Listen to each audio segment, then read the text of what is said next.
32 gigabyte Raspberry Pi Zero, lots of consoles, Neo Geo, a couple other cool gaming systems. It has a ton of themes pre-installed for you, and again, cheap retro gaming here. So let's go ahead and check out this Pi Zero image from Damien.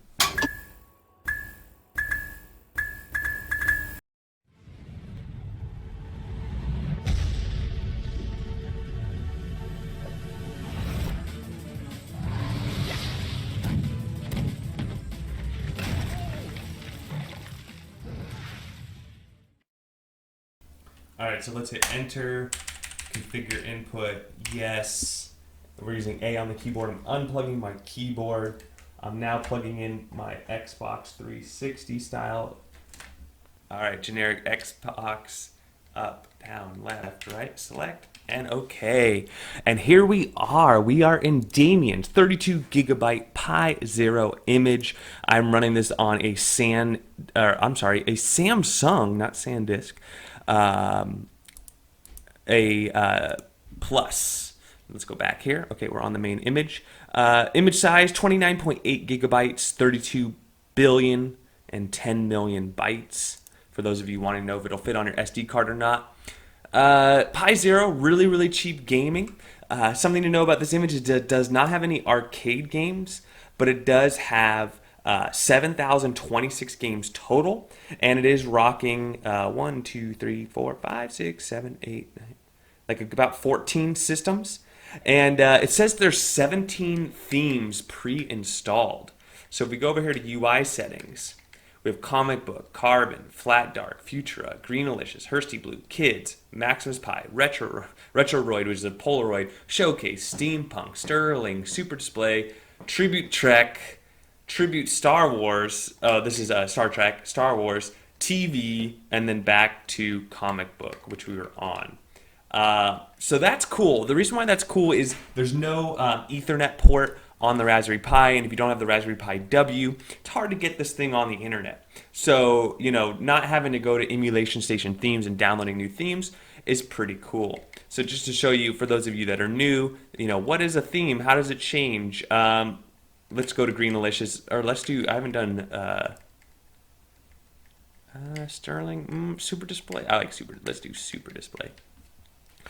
So you hit the new theme, and then you go back, and this is going to take a little bit of time, especially on the Pi Zero, but you can notice the whole front end, the way it looks, the way it feels, is going to change. Something to note, though, with the Pi Zero, it is a little laggier. So some of those themes that are a little more intensive, when they go between, and then we can go over here to transitions. It's fade.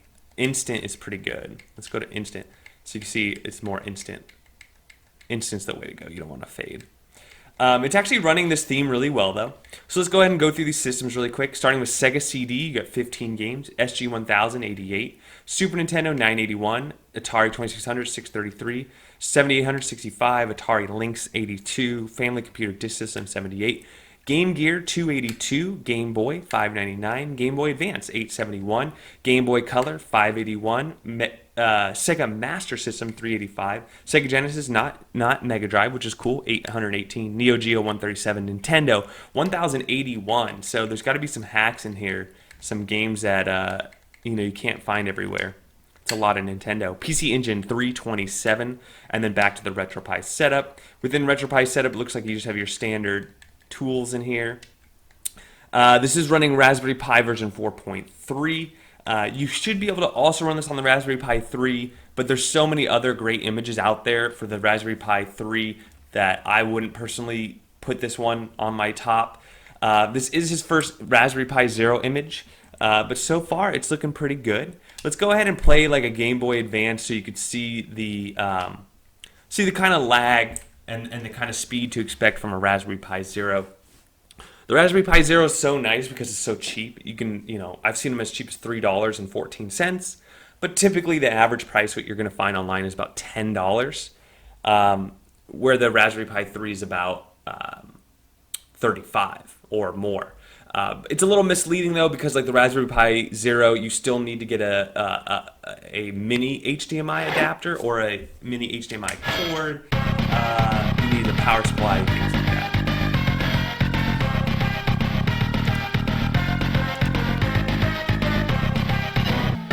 Alright,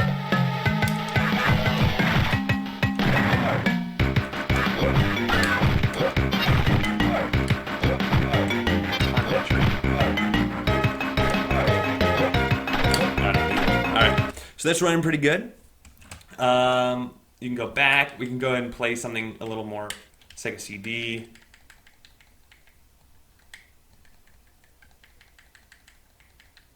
Terminator, great game.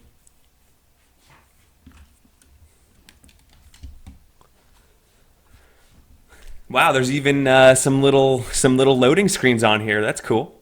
You also saw that it had splash screens as well, so some perks. Configuration override. Okay, cool. We're good. All right, and this is running. Terminator for Sega CD. Something I like on here is it does still have Neo Geo, so you are going to be able to get your, your fighting games as well as your Metal Slugs. There's some good sports games on there, some good side scrollers on there as well. So if you're missing out on the arcade set, you got those as well. Your Nintendos, your Super Nintendos, your Sega Genesis, all those cool things are going to be there. So that's nice to have. I'm pressing start and trying to skip these videos. That's why it looks like it's freezing. I forget, does this guy fire at you?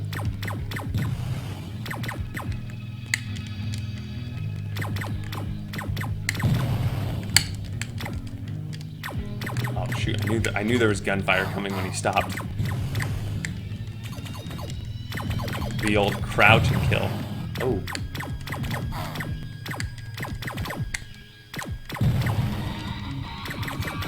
Ugh.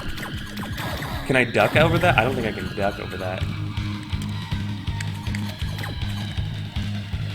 Okay, go ahead and crouch down. You can crouch down all you want. Oh! Hopefully there's some health over here. Grenades. Grenades! Get down! Get down again! Alright. More grenades.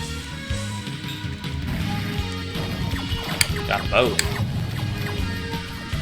Alright, so as you can see, really great game. You can throw grenades at people, get through here way quicker. You got ladders to go up, all sorts of stuff. Seems like a not so good. Oh, look at that grenade shot. No. Ooh. The old hanging halfway up the ladder, and there you go. So it works, no problem whatsoever. And there you go. So that's about it. You guys have seen me play all these other games before. The Art of Fighting. Let's just end it here while I finish up my overall thoughts. Overall thoughts, it's cool. 32 gigabytes, a good size because it's really cheap to get those SD cards. If you get the Pi Zero for really cheap, you get the SD card. It's a really inexpensive image. Pi Zero doesn't get a lot of love, even though it's super, super cheap gaming. And as you can see, it plays all your favorite, a lot of your favorite systems. You're not going to be able to play Nintendo 64 and some of the higher graphical games. But as you see here, you still get, over 7,000 games that are going to run. And you can add more if you like. The biggest downside to this image is that the controller was not set up. So you do need a keyboard, or you need something to get that initial setup, which is kind of a drag. But what was going for it was that it has those themes already installed. So because he had it hooked up to his computer, his network or whatever, he was able to go ahead and I'm just gonna taunt this guy all the time. Come at me. Is that all you got? Okay. I'm gonna need a lot more credits now. So because it has those themes downloaded already, that's a nice little bonus. So overall, I'm gonna have to give this one B+, A-. The controller thing really was a little bit of a kill. Also, I would have liked to see some arcade games on it myself. But if you're only looking for these consoles and these handhelds, it's definitely a capable image. It's a recent release, things like that. So it has some cool things going for it. I hope this helps you in your decision. Let me know if you guys got any questions. Don't forget to like and subscribe, and we'll catch you on the next one.